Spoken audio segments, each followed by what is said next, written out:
नमस्कार दोस्तों। जाटों को भारत का स्पार्टन कहा जाता है और इस कौम ने ये उपाधि जो है बलिदान देकर और कीमत चुकाकर पाई है। भारत के अंदर विचारों के लिए अगर बलिदान की बात करें तो इस कौम का कोई शानी नहीं है। चिपको आंदोलन के रूप में बिश्नोई मती जाटों ने सिर्फ विचारों के लिए जो है 400 जिंदगियां कुर्बान कर दी और वहाँ के जो आताथाई राजा थे उन्हें झुकना पड़ा और इनके जो है माफ़ी मांगनी पड़ी और उनके विचार को स्वीकार किया गया। भगत सिंह की अगर हम बात करें तो उन्होंने भगवान को कभी नहीं माना, धर्म को कभी नहीं माना, लेकिन राष्ट्र के लिए जो किया उसका दुनिया के अंदर कोई तोड़ नहीं मिलता।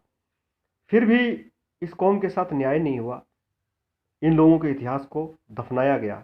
ऐसा ही एक इतिहास मैं आपको बताना चाहूँगा तोशाना का, जो जाटों के अधीन था। ये नगर रोड़ी बुढ़लाडा बीगढ़ के बीच में ये नगर पड़ता था। लगभग वर्तमान हिसार से बड़ा ये नगर रेवेन्यू का प्रमुख केंद्र था। जो ढुल जाति के गोत्र होता है जाटों में एक, इन ढुल जाति के जाटों के अधीन था। आलमगीर द्वितीय जो औरंगजेब है उसने इस नगर पर हमला किया। देखिए, हम फिल्मों में बहुत स्टोरियां देखते हैं कि छोटी सी टुकड़ी विशाल सेना से जीतती है। ये फिल्म नहीं थी, एक वास्तविकता थी। और जाट स्पार्टन होते हैं, उन लोगों ने इस युद्ध में ये साबित किया था कि वो विचारों के लिए जिंदा रहते हैं और विचारों के लिए मरते भी हैं। और आखिरी सांस तक उन लोगों ने जो है ये लड़ाई लड़ी थी। तोशाना जो था हिंदू संस्कृति सभ्यता का नगर था। औरंगजेब के 20,000 सैनिकों ने जो है इस पर हमला किया। मात्र 2,000 जाट योद्धाओं ने जो उसे टोहाना के पास कालन एक गांव है, कालवन बोलते हैं उसको, यहीं के आसपास के क्षेत्र में जो है औरंगजेब की सेना को बुरी तरह से हराकर वापस भेज दिया। औरंगजेब अपने सफरनामा में लिखता है कि मुझे एक एक जाट पर काबू पाने के लिए 100 मुस्लिम मुगल सैनिकों को भेजना पड़ता है। ये बहुत विशालकाय होते हैं और बड़े विकट योद्धा होते हैं। तो हमारे कुछ सैनिकों की हिम्मत नहीं होती कि किसी एक जाट से वो मुकाबला करे। ऐसा उसने जो है अपने सफरनामा में लिखा है। प्रथम युद्ध हारने के बाद मात्र 2,000 में से 700 जो है जाट योद्धा जिंदा वापस अपने नगर को लौटे। और वो सेना जो पराजित होकर उसमें बचे कुछ सैनिक जो है दिल्ली लौटते हैं। उसके ठीक 15 दिन बाद औरंगजेब के 50 से 60,000 जो सैनिक हैं तोपों के साथ इस नगर पर हमला करते हैं। 700 जाट वीरों ने यह सोचा कि अब अगर हम मैदान के अंदर लड़ेंगे तो ये लड़ाई बिल्कुल बेमेल लड़ाई होगी, क्योंकि 700 योद्धा कभी भी 50 या 60,000 मुगल सेना का मुकाबला नहीं कर सकेंगे। तो उन्होंने इस नगर के अंदर ही ये लड़ाई लड़ने का फैसला लिया।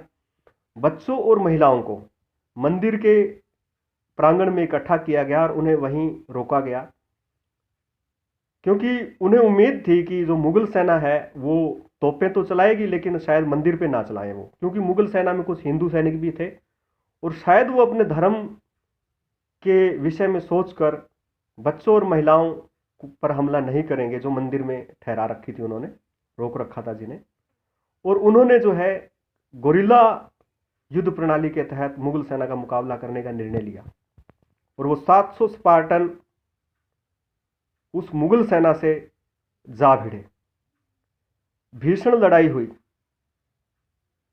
तोपों का बेजा इस्तेमाल किया गया। आज जब मैं ये वीडियो बना रहा हूं 2020 में, आज भी अगर आप लोग जो ट्रैक्टर के पीछे ट्राली होती है,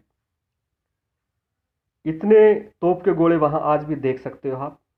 वहां से जो तोप के गोले हमें मिले थे, हमने वो सरकारी विभाग को जमा करवाए हैं, ट्रेडिशनल एरा के हैं वो। तो उन 60,000 सैनिक और तोपों का मुकाबला करते हुए ये 700 जाट स्पार्टन जो थे अपने नगर के रक्षा में वीर गति को प्राप्त हुए। एक बहुत महान कथा है ये इस कास्ट की, इस जाति की, इस कौम की, जिसको इतिहास में कहीं जगह नहीं दी गई।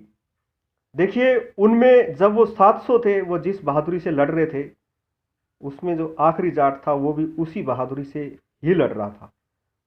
उसने भी कभी अपने दिल के अंदर भय लाकर अपने हथियार नहीं छोड़े। आज भी उन जाट योद्धाओं के शव इस क्षेत्र में घोड़े के साथ और अपने हथियारों के साथ मिल जाते हैं। ये एक महान कथा जो तोशाना की कथा है, इसको किसी भी हरियाणा के इतिहास में कोई जगह नहीं दी गई, भारत के इतिहास में कोई जगह नहीं दी गई।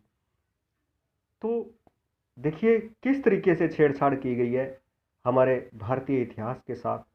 यहाँ सूरजमल जाट के नाम पे तो शायद कुछ हो ना हो, लेकिन दिल्ली में अकबर के नाम पे बहुत कुछ है। वो अकबर जिसने अपने गुरु को मरवाकर उसकी पत्नी के साथ निकाह कर लिया, अपने मित्र बीरबल के साथ भी फरेब करने से बाज नहीं आया। वो जिसने दिल्ली के अंदर मीना बाजार औरतों की मंडी बनाई, वो अकबर जिसको कांग्रेस ने महान दिखाया।